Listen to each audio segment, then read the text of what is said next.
Hello everyone. In this session, we will discuss one more classification of discrete time signal, that is periodic and aperiodic signal. So basically, a signal is said to be periodic if it repeats itself after a regular interval of time. Let us take an example.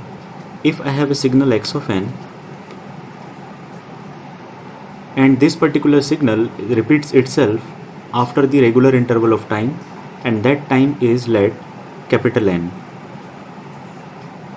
then I can say x of n plus capital N will be equal to x of n for all values of n. Then only I can say that this particular signal x of n is periodic with period capital N, where this capital N is the fundamental period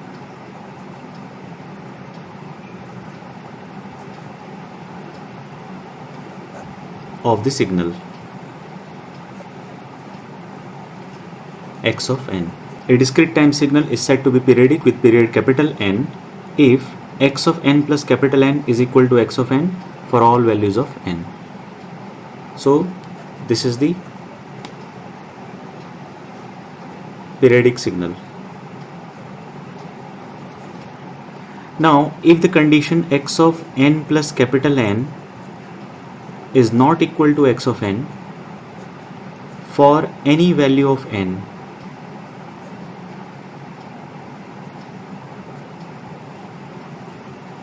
small n, then I can say the signal is aperiodic.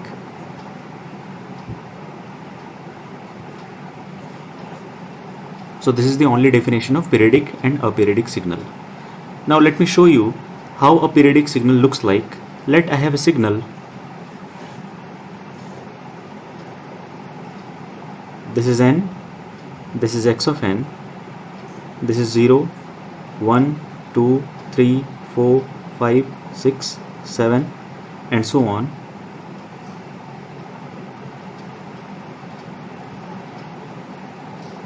This is my amplitude 1, 2, 3, and let I have a signal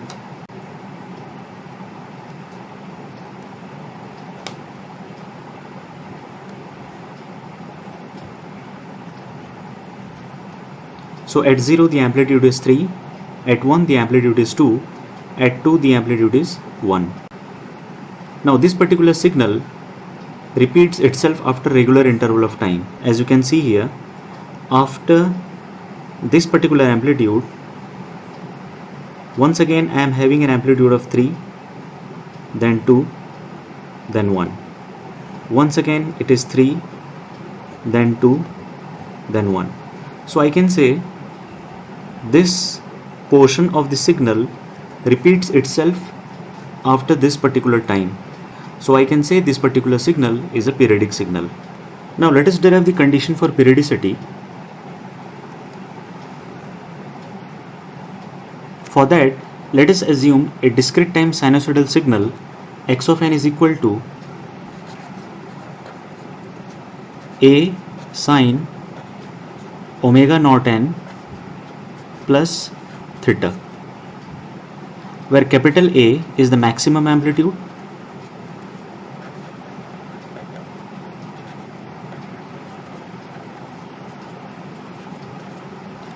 omega naught is the angular frequency in radian per second, or we can say that omega naught is equal to 2 pi f, which is equal to 2 pi by capital T. So this f is my linear frequency in hertz, capital T is my time in second, theta is the phase angle in radian. So this is my discrete time signal x of n is equal to a sine omega naught n plus theta. Now the signal x of n is periodic with period capital N if x of n is equal to x of n plus capital N for all values of n, where capital N is the fundamental period.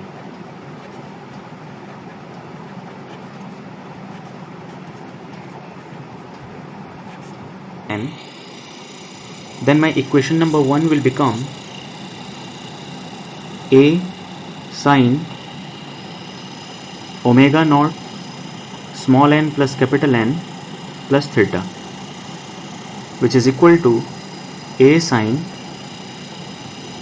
omega naught small n omega naught capital N plus theta, that is x of n plus capital N.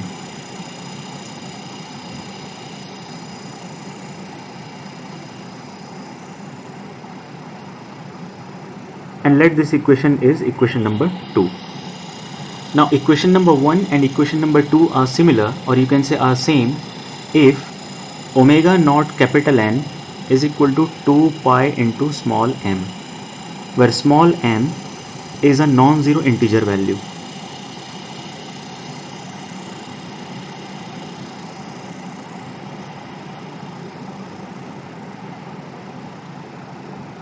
Or we can say omega naught is equal to 2 pi into small m divided by capital N.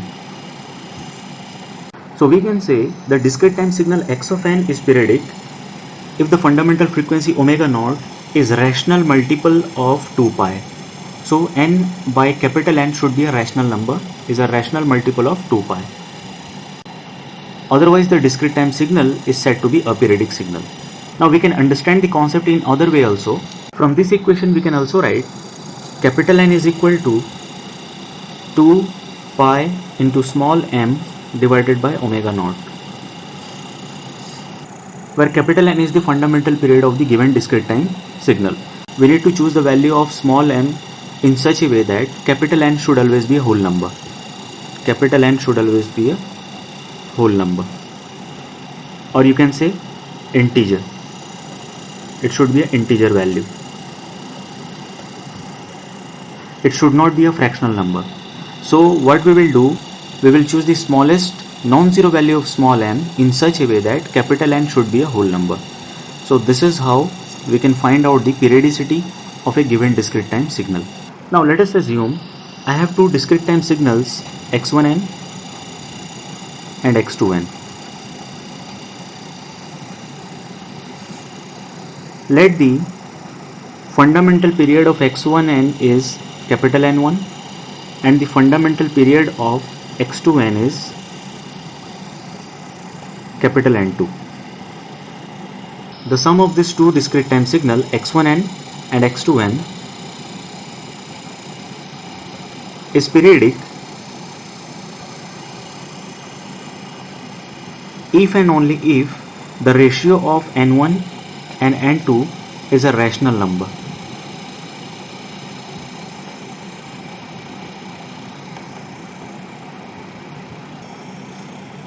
Or we can say n1 by n2 is a ratio of two integers. Then only we can say that the sum, this two sum is a periodic signal. Otherwise the sum of x1n and x2n is aperiodic. Otherwise we can say the sum is aperiodic.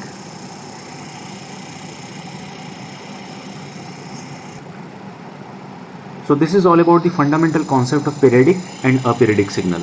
So we will use this particular condition to find out the periodicity of a given discrete time signal. Now one more thing we can discuss over here is that the sum of periodic and aperiodic signal is always an aperiodic signal. So this is all about periodic and aperiodic signal. Now the derivation of this periodic condition is a very important question for the semester examination point of view, and the numericals based on this topic is very important for the GATE examination as well as semester examination point of view. So in the upcoming lecture we will solve few of the numericals based on periodicity and aperiodicity. Thank you.